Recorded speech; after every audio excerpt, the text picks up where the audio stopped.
Assalamualaikum warahmatullahi wabarakatuh, sahabat-sahabat di mana saja berada, tanpa terkecuali yang tidak bisa saya sebutkan satu persatu. Jadi hari ini saya merakit sebuah power, ini power tinggal finishing akhir, karena power ini tanpa trapo, dan yang satu ini power yang semalam videonya sudah saya keluarkan. Jadi di sini ada lagi permintaan dari sahabat yang punya power ini, minta dibuatkan soket Canon di bagian belakang. Jadi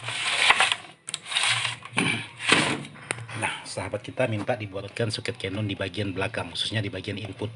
Jadi powernya seperti ini yang sudah saya buat, yang sudah saya finishing. Jadi tinggal pembuatan di bagian soket input atau jack Canonnya saja. Jadi di sini saya sedang mengerjakan beberapa buah power.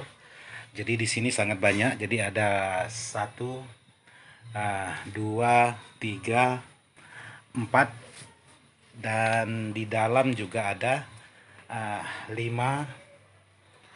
6, 7, 8, ada 9 power yang sedang saya garap, sedangkan yang 4 di bawah itu ialah sudah dipesan atau pesanan dari sahabat-sahabat subscriber kita yang berada di Pulau Jawa atau di Jawa Timur dan di Sulawesi. Jadi barangnya belum bisa saya kirim karena terkendala masalah COVID. Jadi barang-barang di ruang tamu saya ini sangat banyak sekali terbengkalai yang tidak bisa saya kirim buat sahabat-sahabat. Jadi mohon maaf juga, barangnya sudah begitu lambat sekali. Jadi di sini ada beberapa buah power yang ingin saya garap, dan di sini ada trapo 30 ampere. Nah, ini trapo 30 ampere untuk power ini. Jadi powernya menggunakan box CA30. Jadi traponya 30 ampere. Dan untuk di bagian sisi lainnya kaparannya seperti itu. Wah, mantap. Nah, jadi boleh dikatakan satu teras ini kaparannya sangat luar biasa sekali. Jadi seperti inilah Ismail Dadang bekerja sehari-hari, karena Ismail Dadang ini kan malas mau bangun mengambil barang ke sana ke sini.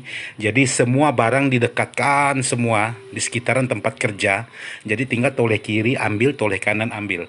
Kalau tidak berantakan seperti ini, otomatis kurang satu, saya harus pergi lagi ke sana, lalu duduk lagi, terus kurang lagi, bangun lagi ke sana, lalu duduk lagi. Jadi versinya Ismail Dadang kerja itu seperti ini. Nah, jadi berantakannya luar biasa. Sedangkan untuk garapan yang lain itu lumayan banyak juga yang belum saya garap. Oke.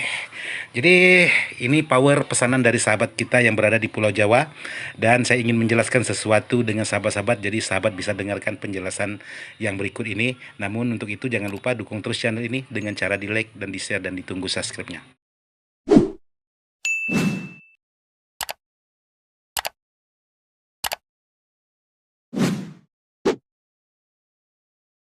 Jadi hari ini saya ingin berbagi tentang sebuah power. Kebetulan power ini power pesanan dari sahabat kita yang berada di Pulau Jawa. Jadi untuk kapasitas power ini cukup sederhana. Dan di sini menggunakan 6 buah elko, menggunakan transistor sebanyak 4 set per mono 2 SC 5200 dan 1 buah tap. Jadi power ini juga sudah saya tap. Sedangkan untuk di sisi lainnya di sini ada penguat sinyal dan ada protektor, dan di bagian sini juga ada stop start. Jadi power ini sangat cocok dengan trapo 10 atau 15 ampere, bukan untuk 20 ampere. Jadi 10 atau 20 ampere menggunakan voltase bisa 47 juga bisa 42. Dan untuk kemampuan power ini kalau untuk rumah tangga bisa 15.2, 12.2 plus Twitter. Jadi hasilnya sangat mantap sekali. Oleh karena sahabat kita ini pesan tanpa trapo, jadi ini hanya trapo untuk pengetesan. Nah, di sini saya ingin berbagi juga dengan sahabat-sahabat. Kebetulan ada yang sahabat pertanyakan dengan saya, Bang, bagaimana sih cara Bang Ismail untuk merakit power? Jadi untuk cara merakit power seperti ini, saya coba untuk satu sisi dan satu sisi. Jadi bukan dua-duanya langsung saya masukkan ke dalam, baru saya coba. Tidak seperti itu. Untuk versi Ismail Dadang untuk merakit sebuah power, jadi seperti ini, keadaan terbuka dan sebelah ini juga terbuka. Jadi kalau memang ini sudah tidak ada kendala sama sekali, baru dimasukkan seperti ini. Tujuannya kenapa? Sangat mudah cara pengerjaan kalau memang ada permasalahannya. Karena rakitan manual tentu saja ada mengalami kegagalan-kegagalan. Jadi bukan berarti untuk Ismail Dadang merakit itu tidak mengalami kegagalan. Pasti ada mengalami kegagalan. Nah, contohnya kegagalannya seperti ini. Di saat volume saya angkat, dia akan menimbulkan suara. Nah, seperti itu. Ada suara cuit. Nah, jika sahabat menemukan suara seperti itu, permasalahannya ialah ada di bagian kabel input. Jadi bukan ada permasalahan di bagian lain. Coba sahabat benahi dulu di bagian kabel input. Juga bisa menimbulkan suara seperti bunyi denyitan, juga bisa menimbulkan suara getaran, juga bisa menimbulkan suara grunt atau suara dengung. Jadi yang perlu sahabat benahi ialah di bagian inputnya.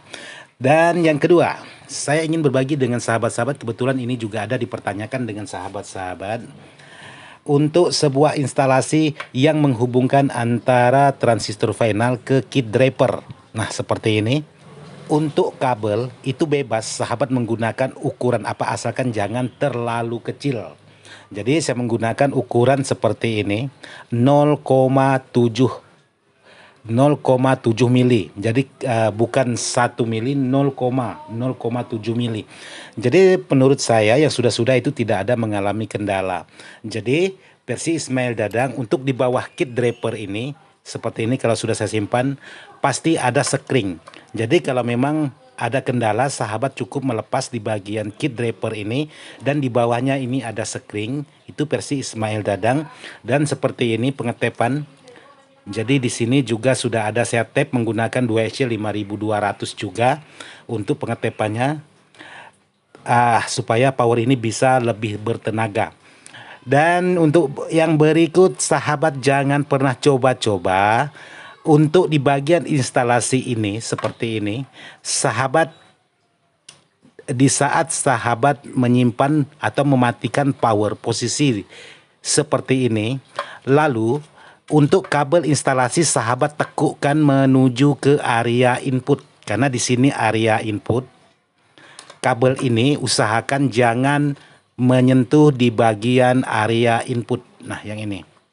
Jadi sahabat pastikan kabel ini jangan menyentuh di bagian area input. Contohnya seperti ini, sahabat tekuk di sini lalu sahabat lipat. Nah, ini yang tidak boleh sahabat lakukan. Karena kenapa? Kabel juga ada menimbulkan radiasi-radiasi liar. Jadi kalau memang ada radiasi-radiasi liar, otomatis ada menimbulkan suara-suara aneh di bagian spekar. Ada baiknya sahabat menggunakan atau menaruh kabelnya ialah ke samping atau ke depan. Jadi bisa disampingkan seperti ini, baru sahabat letakkan. Juga bisa sahabat simpan posisi ke depan. Nah, seperti ini, posisi ke depan. Nah, baru sahabat matikan. Jadi bukan menuju ke area input. Jadi kalau memang menuju ke area input itu bisa menimbulkan suara-suara aneh. Jadi seperti contohnya, kalau power ini saya angkat maka menimbulkan suara cuit seperti ini. Nah, itu yang tidak boleh kita lakukan. Nah, kalau memang semuanya sudah betul, semuanya sudah tidak ada kendala di bagian kit power, di bagian transistor final, baru sahabat masukkan seperti ini. Dan yang berikutnya di bagian ground. Jadi di sini saya hanya mengambil ground di bagian input saja, tidak ada menambahkan ground. Jadi di sini bisa sahabat pastikan untuk kabel, ini kabel spekar, ini kabel plus, ini kabel min. Jadi kabel groundnya tidak ada. Jadi kabel ground saya mengambil dari kabel ground input. Jadi dari belakang switch ini atau dari penguat sinyal ini menggunakan kabel ground menghubung ke bagian PSU, terhubung ground ke bagian belakang, lalu belakang langsung lari ke depan yang menuju ke bagian patansio. Setelah dari patansio masuk ke bagian input patansio, sedangkan output patansio baru keluar menuju ke bagian kit draper ini. Nah, dibarengilah dengan kabel groundnya. Jadi saya tidak mengambil langsung ground dari PSU menuju ke kit draper. Karena kenapa? Bisa menimbulkan suara dengungan, tapi juga bisa tidak. Jadi kalau memang sahabat kebingungan, karena video ini juga sudah pernah saya buat, jadi sahabat coba melepas salah satu ground yang dari PSU ke menuju kit draper. Jadi sangat mudah sekali untuk menghilangkan suara dengung. Buat sahabat-sahabat yang sudah bertanya, Bang, saya sudah berhari-hari membuang suara dengung, kok tidak ada hasilnya? Bisa sahabat coba dulu dengan seperti yang saya sampaikan tadi. Dan di bagian instalasi ini juga harus sahabat ubah, jangan mengikuti seperti saya sarankan tadi. Kabel menuju ke bagian area input, itu yang tidak boleh. Semoga video ini bisa bermanfaat. Mudah-mudahan sahabat-sahabat bisa mengerti, dan mohon maaf juga video ini saya buat bukan untuk menggurui. Jadi video ini saya buat hanya ingin berbagi pengalaman dengan sahabat-sahabat. Jadi power ini pesanan dari subscriber yaitu yang berada di Pulau Jawa. Jadi buat sahabat yang minta dibikin videonya, jadi untuk cara perakitan dulu, nanti setelah selesai cara perakitan baru saya buat pengetesannya. Semoga bisa bermanfaat. Sekian dan terima kasih. Wassalamualaikum warahmatullahi wabarakatuh. Mantap.